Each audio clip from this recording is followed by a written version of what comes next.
When you think of sampling in Logic, the obvious choice for many is the ESX24, and it is really powerful when you want to map samples to a keyboard to be playable. But what if you want to do some complex rhythmic edits to something you've already recorded? Going in and mapping an ESX24 instrument and then figuring out a way to play the parts can be time-consuming. This is where Ultrabeat shines. Let's take a look at a really fun way to rhythmically edit tracks and slice samples using Ultrabeat's Sidechain input. Here's a song that I've been working on that has some live electric guitar parts and vocals mixed with electronic software synth elements. Right now, the vocals are processed in a straightforward way. Let's listen, paying attention to the left side of Ultrabeat's interface for useful rhythmic elements. If you'd like to follow along while watching, I'm using Ultrabeat's Lo-Fi Glitch Kit.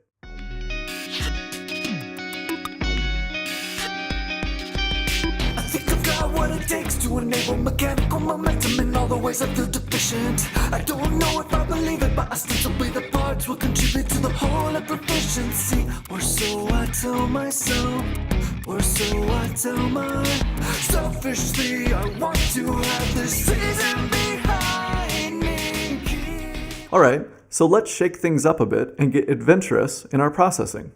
Let's solo Ultrabeat so we focus on what it's doing to our incoming sounds. Since the pedal hat sound is coming up often, let's use that. Remember, in Ultrabeat, the synthesis section is specific to each voice.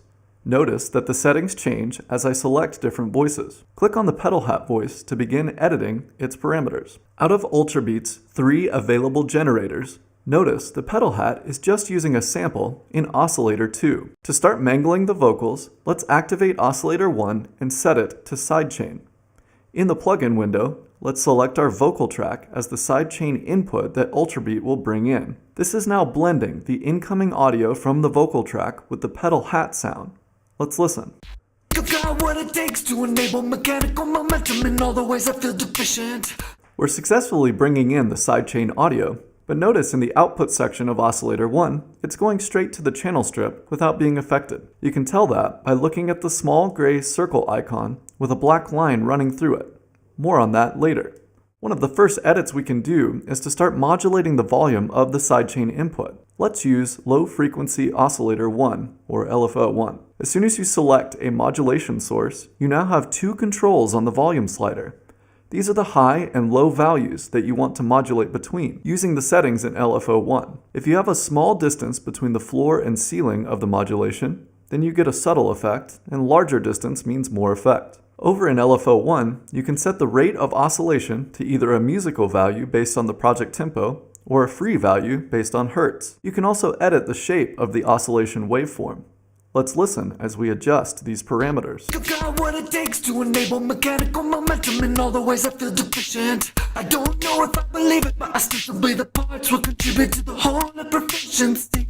Or so I tell myself, or so I tell my selfishly. I want to have this behind me. I think I've got what it takes to enable mechanical momentum in all the ways I feel deficient. I don't know if I believe it, but ostensibly the parts will contribute to the whole of proficiency. Or so I tell myself, or so I tell my selfishly. I want to have this. Using the LFO as a volume modulator, we get a continuous rhythmic effect, almost like a tremolo. Let's go back and turn off the modulation source for sidechain, and look at another way of approaching tempo-synced gated effects. In this approach, we're going to link the overall output of the sidechain to the note length of the pedal hat. To do this, select Gate in the Voice Volume Output section. In the piano roll, I'll edit the length of a few pedal hat notes so you can see the relationship with the gate function. Instead of being continuous like the LFO, this creates a very tight rhythmic effect that only allows the sidechain audio to pass through when that particular drum is being played. Let's listen.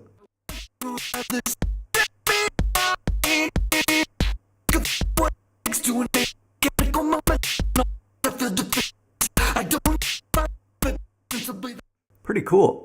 And remember, you can route the sidechain input to as many drum voices as you want to get complex, chopped sounds that sync with multiple beat subdivisions. Finally, let's route the sidechain through the filter section. Click the small gray circle under oscillator 1 so it becomes a red arrow. That indicates that we're routing our sidechain signal into the filter section. Keep in mind that all of the volume sliders operate in the same way as before when you activate a modulation source.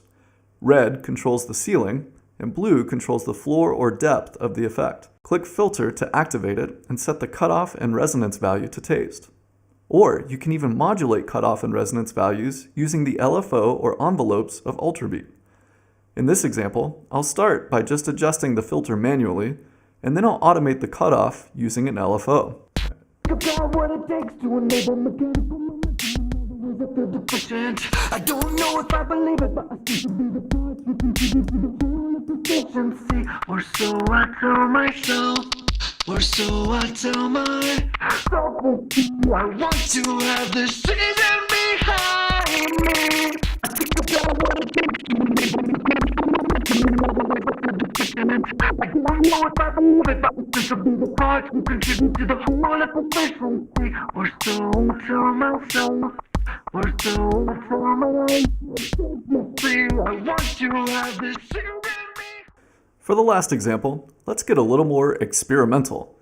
Instead of vocals, I'm going to bring in the arpeggiated guitar from the intro. Here's the original.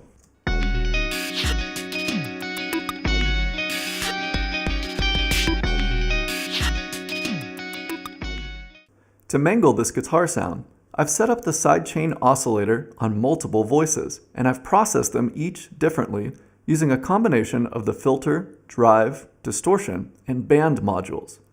In some cases, I even removed the original drum sample altogether. Let's listen for a few cycles and take a look at the settings of each voice as I select them, paying careful attention to the routing of the sidechain through the filter section.